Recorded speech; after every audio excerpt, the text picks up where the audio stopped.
越南富国岛有一只巨大的海龟，如果有一天它突然醒过来，还有一座每天晚上都会发光的城堡，如果它其实是一台沉睡中的巨大机器人呢？而当夜幕降临，富国大世界河里真正的主人也终于现身。当然，以上全都是我脑补的。真正的富国岛虽然没这么魔幻，却依然带给我们不少惊喜。跟着我们一家一起去看看吧。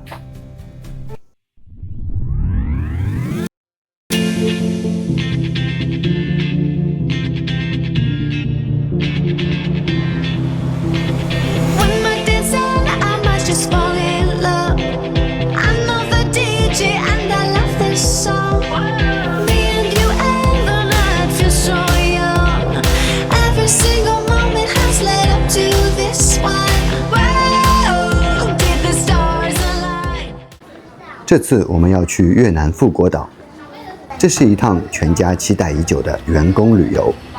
因为我老婆果果超忙的工作终于告一段落，我打引号的单亲奶爸生活也可以放松一阵，而2个孩子则是去哪里玩都会很欣喜。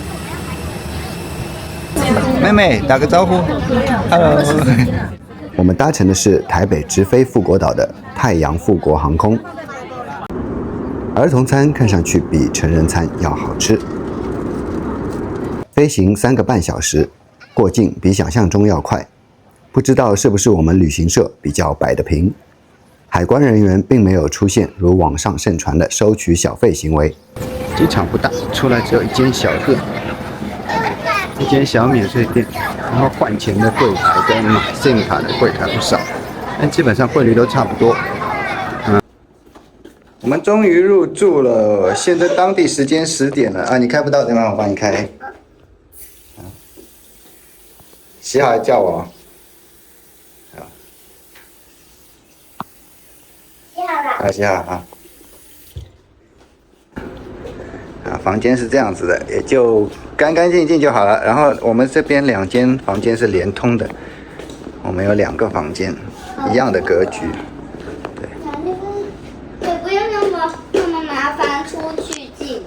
对，好方便。然后阳台是什么？啊，有阳台。现在晚上看不到了，早点睡觉了，明天再看了。早上起床，窗外阴雨绵绵，似乎要给我们的富国岛之行降温。事实证明，后续也确实受到了影响。我们住的是温德姆花园酒店，整体非常大。查资料看，总共有900多间客房。还有很大的游泳池和丰富的水上设施，还有私人沙滩。不过第一天还来不及享受这些设施，最先让我留下深刻印象的反而是早餐。餐厅非常大，有好几处取餐区，应该也是场地太大的关系，让每一个区域都不会离取餐区太远。食物挺丰富的，唯一的小缺点就是现场不少印度游客。让我觉得有些闹哄哄的，尤其是晚上，夜深了，楼下也非常吵闹，这点印象不太好。早餐让我最有记忆点的是这个人鸟共食的和谐场面。反正这个松饼我是不敢吃了，其他的也就眼不见为净吧。当然，现煮的越南米粉还是不错的。吃完离集合还有一段时间。去参观了一下亲子游乐区，感觉还挺好玩的。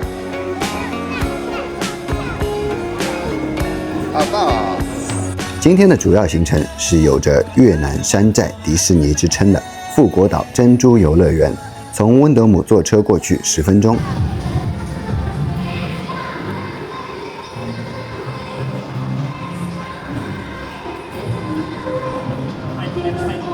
入园还挺欢乐的。似乎排队的人也不多，我是指相比迪士尼啦。进去就和迪士尼格局很像，大街两边是卡通造型的房屋，里面贩售各种小玩具和纪念品，也有餐厅。通道的尽头就是城堡的最佳取景点。此时雨也停了，刚好给夏天的富国岛降了一下温，没那么热。我们就开始没有计划、随心所欲逛乐园了。好，我们进去看看。哦，真的是小人，7个椅子吗？7张小床。看看里面有什么，你进去看看，告诉我。可是我害怕。你的胆子那么小啊？那你跟哥哥一起进去。探险。去。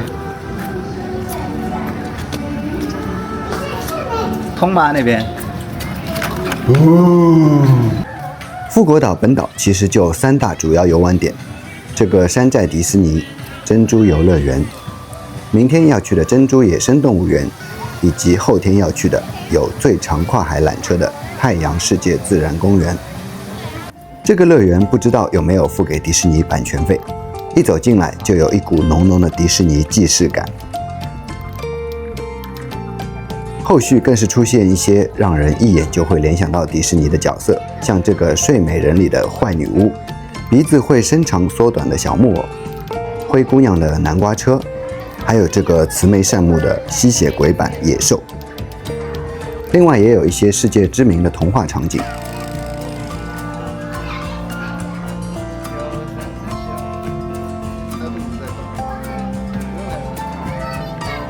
看完童话世界，我们来到了一个很有六福村味道的古埃及建筑场景，里面有球池和儿童攀岩，而且还有冷气，所以我们在这里停留了不少时间，毕竟冷气很香。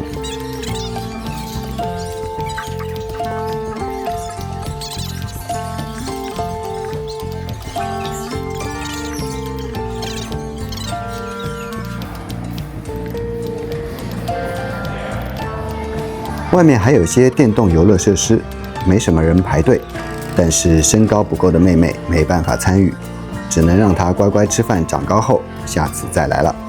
还有一个小朋友也要乖乖吃饭，力气变大才能玩更多。继续往里走，终于来到我觉得整个游乐园最值得来的一个地方，一只超巨大的海龟。不对，准确来说是一个做成海龟造型的水族馆。第一次看到真的会停下来，光是外观就足够震撼。走入水族馆，第一个感受不是鱼，是冷气真的很舒服。没有停留，直接一路走到最里面，就是整个乐园最完美的一家餐厅，有着巨大水族馆环境的海底餐厅。餐厅采取一道道的套餐模式，对，一边看鱼一边吃饭。后排80万越南盾一位，前排150万一位。摸摸口袋，我们在后排坐了下来。餐点还算不错，尤其是最后的甜点，让小朋友吃得很开心，也在这里好好休息了一下。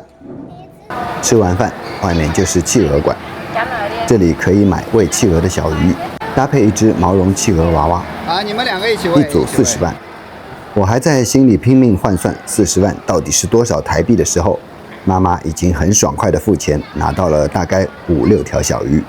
等我回过神来想想，北投市场100块台币，大概就能买5条秋刀鱼，而且还比这大。不过这也算是一个非常特别的体验了，在台湾不容易尝试到，也比去南极省太多钱了。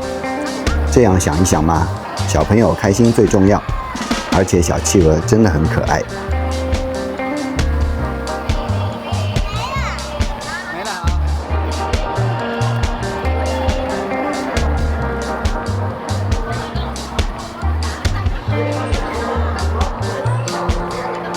接下来我们就开始正式参观这个外形夸张的巨大的海龟水族馆。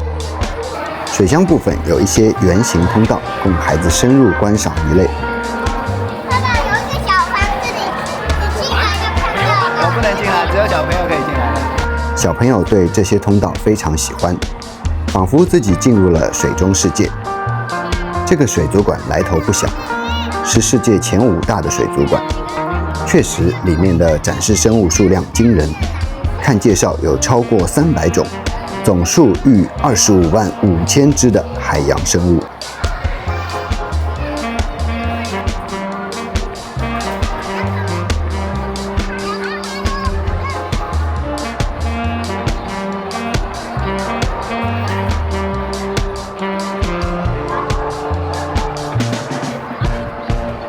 每个水箱内的场景布置也很不错。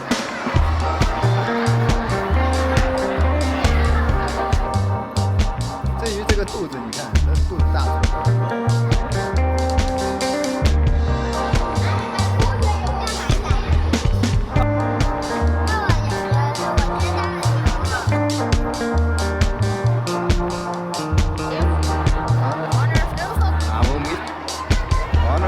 水族馆的海底漫步通道也很长，不像有一些短通道时不时要避开拍照的人。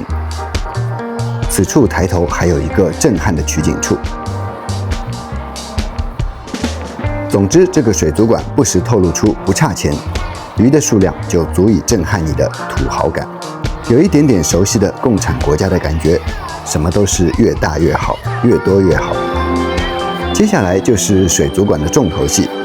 每天有固定场次的美人鱼表演，现场非常多人围坐在入口处的巨大水箱前，甚至还可以额外付费进入专属的观看区域，类似看演唱会的摇滚区。让我比较震惊的是，这个水箱看起来有2-3层楼那么高，它的玻璃似乎是完整一块没有接缝的。现代工业能做到这种尺寸，真的很厉害。除了女性美人鱼，还会有男性美人鱼，每一个身上健美的肌肉都让人称羡，而且肩宽腰细，真的没少下苦功。整场表演应该是有点故事情节的，美人鱼会变换不同道具出场，但说实话，每次的形式都差不多，看久了有点无聊。倒是有2只不识趣的鲨鱼在此时追逐打闹，引起了观众一阵阵爆笑，仿佛在说：愚蠢的人类，这是我们的舞台，你们走开。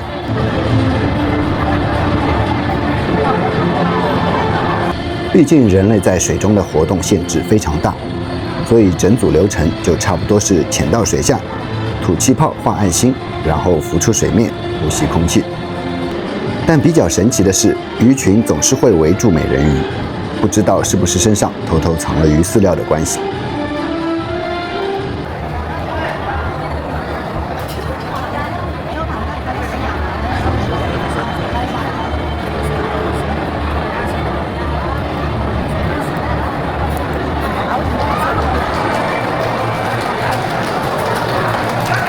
最后看了一下玩具店，只能说商品区的美人鱼和刚刚表演的落差有点大。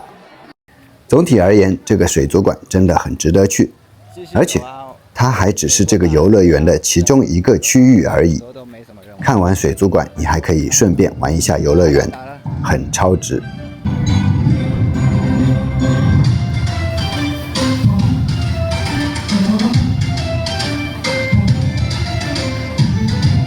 来到东南亚，一定要喝新鲜椰子汁，特别清甜爽口，小朋友喝到停不下来。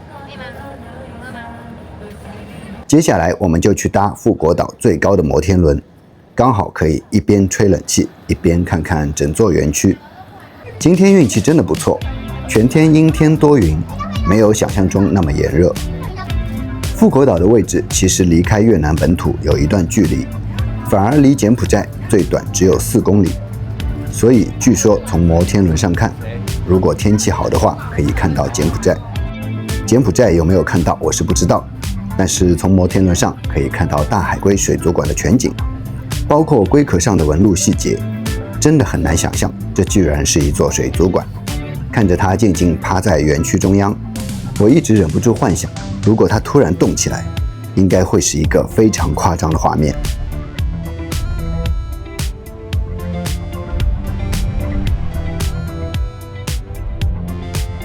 时间来到了傍晚5点多，我们在此时发现一个孩子们的天堂——电动游戏区域，而且可以免费玩到饱。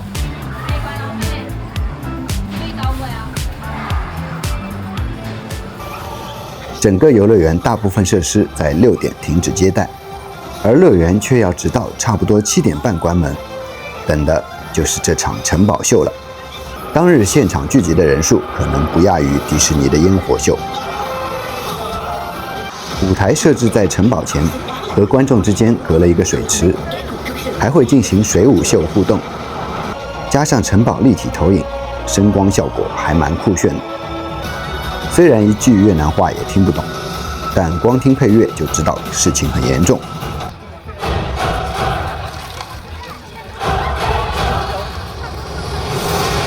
音乐也时而紧张，时而欢乐，时而又像是世界存亡的大决战。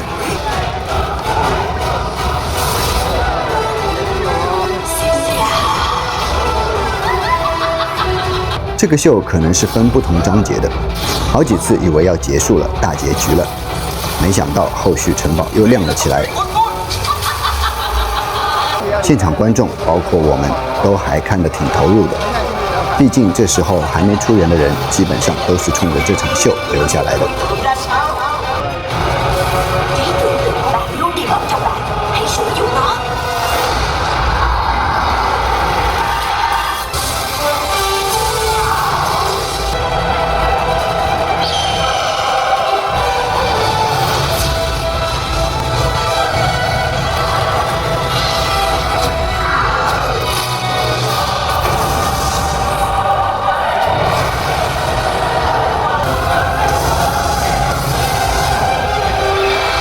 虽然整场看下来没有烟火，但是喷火却不少。为了效果，乐园还是挺舍得瓦斯的。最后一幕更是水与火之歌，水火光电一起来，场面甚是宏伟，获得一阵阵掌声。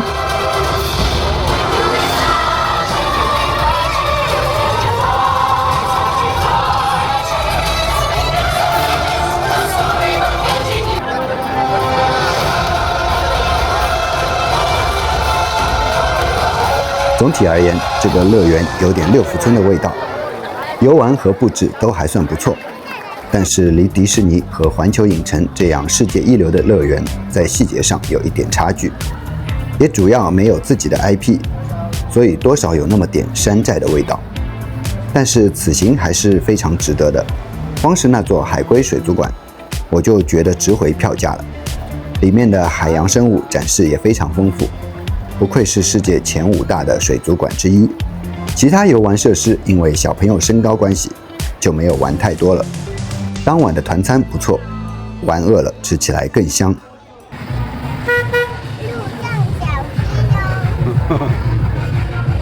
结束乐园当天还有一个行程，就是富国大世界。其实从今天的摩天轮上看到，整个富国岛大部分地区都还是满原生态的丘陵。北部比较热闹的地方也就集中在珍珠乐园附近，还有明天要去的野生动物园。这里有商店、换钱、餐厅、按摩。白天可以看到五彩缤纷的欧式建筑，适合拍照。中间的河道还可以坐贡多拉游船，而晚上就变了一番景象，灯火辉煌。而特意安排我们来的就是这场水上灯光秀。看秀区也分河边晚餐 VIP 区，听说价钱不便宜。也有我们现在所在的喝饮料区，点上一杯饮料就可以较近的观看。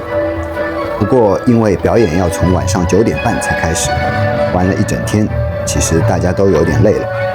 看了一会儿，觉得没有想象中那么精彩，于是喝完饮料就回旅馆休息，结束今天充实的一天。